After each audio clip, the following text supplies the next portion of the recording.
All sales is about change. Changing minds, changing ways of operating, changing people's lives. In order to stick, any change must have three elements.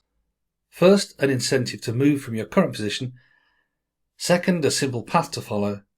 And lastly, a compelling vision to work towards. Here's a quick story about my granddad and his old hunting dog, Elvis. My granddad built the hound a brand new kennel. It was a reward for all the ducks and geese he'd retrieved from icy lakes and fields over the years. But the dog just insisted on sleeping outside like he always had, just by the back door. Grandad realised that old habits die hard, and so he created an incentive to move Elvis along. He placed a dustbin where the dog used to sleep. So Elvis just curled around the dustbin and carried on sleeping there, and he ended up stinking of wet dog and dustbin.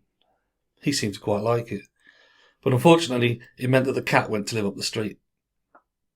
So my granddad washed the area with an extremely strong disinfectant, and finally the dog took the hint and moved. But not to the kennel, just as far as the lawn. So next my granddad laid a trail of dog meat leading all the way up to the new kennel. The dog followed it, but stopped at the entrance, lay down, yawned and took a nap. At least the cat saw the food and came home, so that was one thing, I suppose. Finally, Grandad put one of his old sweaters inside the kennel.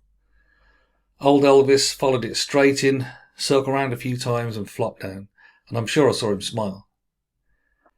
From then on, the dog slept in the kennel, and the cat borrowed it for naps. Now, as enterprise salespeople, you need to understand that your customer needs all three elements in place to even consider change. Now, the only sin in sales is wasting time, but you can save yourself a load of it by giving your customers a real incentive, a simple path to follow, and a clear vision right from the start.